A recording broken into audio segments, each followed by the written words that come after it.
Hey you guys, this is Mr. Sal. Going to go over this section 5.1, adding and subtracting with like denominators.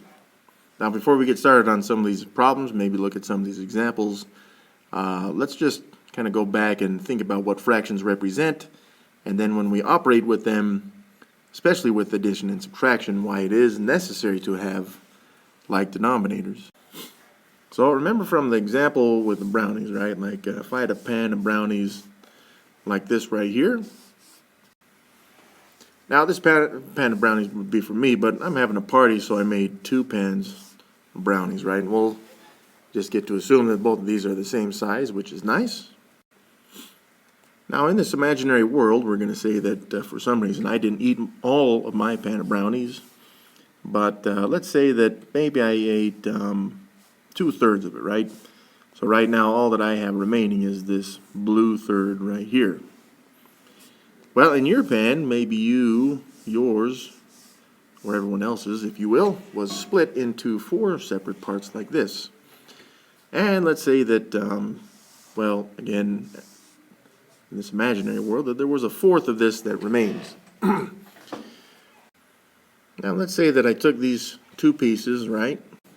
And in this fictitious world where there's leftovers of brownies, I was going to take that piece right there and put it in the pan, and then I put this piece and put it into the pan, right? Now I could slice this piece up or move it around in such a way perhaps that it would fit. Maybe I could do it even with this other piece. Let's see if I can do it. There we go. So I can fit that 1/4 of a piece from your pan in there, and then I can fit my 1/3 of a piece into the pan as well, right? That was from those 2 blue pieces. Well, the question would become, especially in a mathematics context, is how much of the pan is filled with brownies right now? Well, since they're not both the same size pieces, we know the pans are the same size, but since the pieces are not the same size, I couldn't take this piece right here, which is 1/3, and then this piece right here, which is 1/4, and say, well, I'm going to take the 1/3 and add the 1/4, and that's what I'm doing in this pan, right? And then I would think, well, how much of the brownies fill up the pan? And kind of logically, just based on what we do with regular numbers or whole numbers from this, is we'd say, well, we're going to add the ones together, and that's going to be 2. And I'm going to add the 3 and 4 together to get 7. Well, now I have 2/7, and somehow by taking 1/3 and adding a 4th, I've ended up with something less than what I had originally in just the 1/3 of a pan right here. Because 2/7 is less than 1/3. So we know we can't do that, right? Gotta get rid of that garbage right there. And we may even think about doing that because of what we did in the last unit with multiplying and dividing fractions, right? Specifically multiplying. Well, the idea for this then is to, we need to go through the 2 pieces, and what we need to do is cut them so that they are the same size. So instead of making this 1/3, it's still going to have the value of 1/3, but it's not going to show as 1/3. What I would want to do is make these the same size. So see how this pan, we cut these vertically? Well, I'm going to use these horizontal cuts in this pan that was mine, right here like this. Well, see now instead of 1/3, what do we have?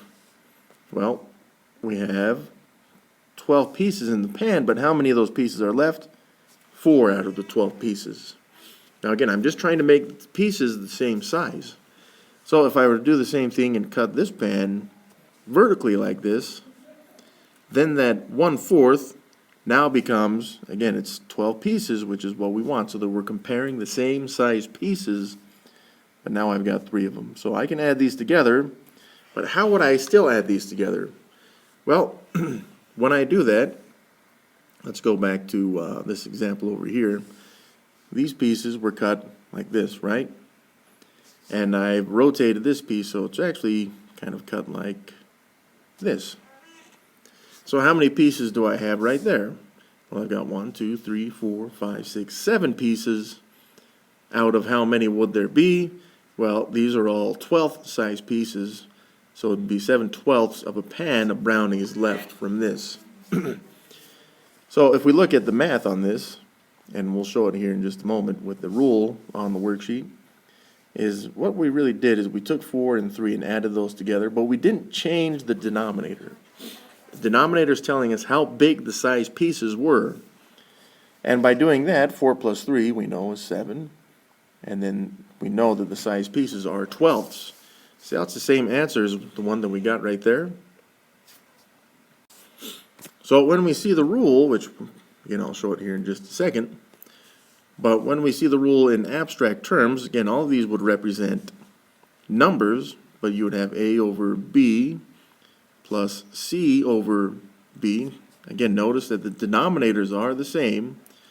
In this case, we're showing B, but again, these would be numbers usually, like 12, like we showed in this example, to 12ths.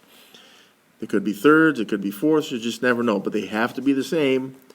Once they are the same, then we can take this and make it one giant fraction with the same denominator, but we're going to add the two numerators together. So that's A plus C over B.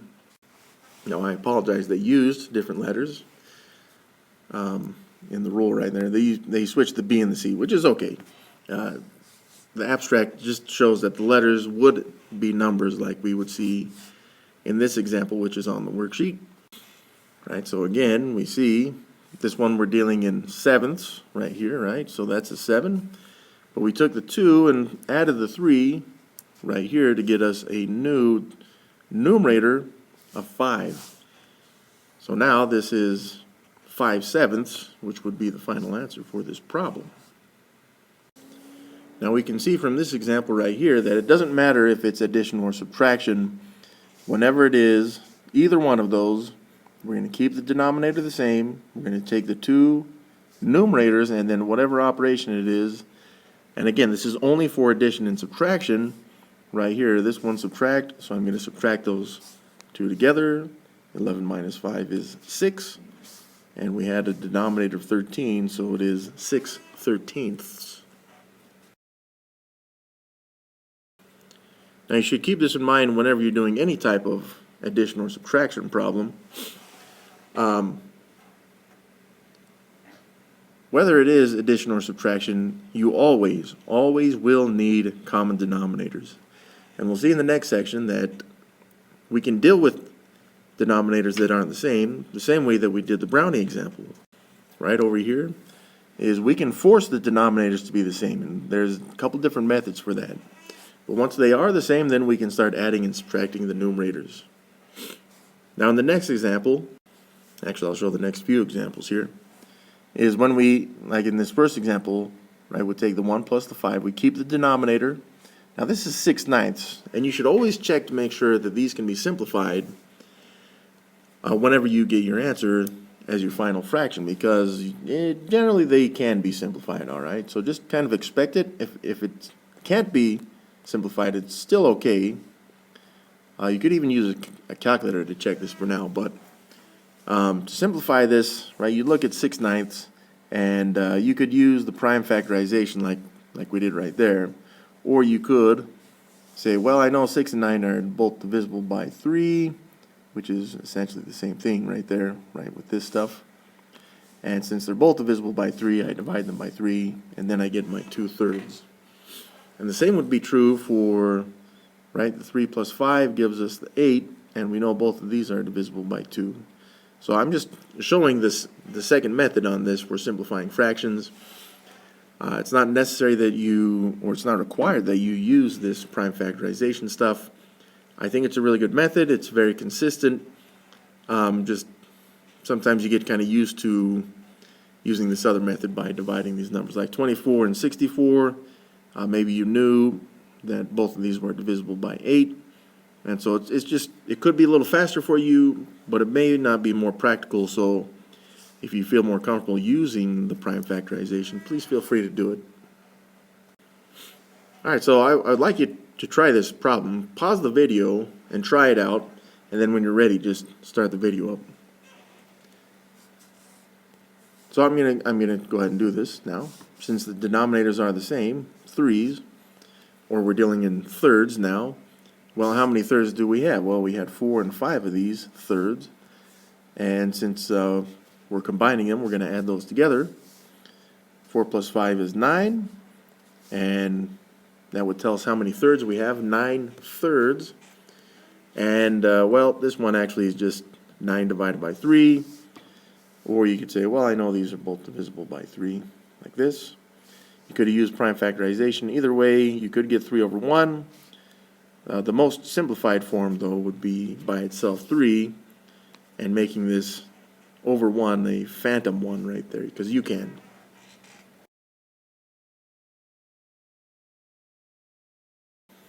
All right, for all the examples, I would like you to pause the video and try to do the problems on your own. Of course, you're still welcome to listen to the video, so I'll kind of just pause a little bit between these. So if you want to pause the video, you may. If not, I'm going to go ahead and get started, all right? So you've had your chance. So again, denominators are the same. We're dealing in 11ths on this one. Well, how many 11ths? Well, there's 5 and 3 of them. We're combining these, so I just add those together. 5 plus 3 is 8. So there's 8 11ths. Now again, we should look to simplify this. However, this example specifically, there's no common factors between 8 and 11, so I can't simplify this any further. The final answer is simply 8 11ths. All right, hopefully you're getting the hang of this. I'm going to do these next two examples on the same page.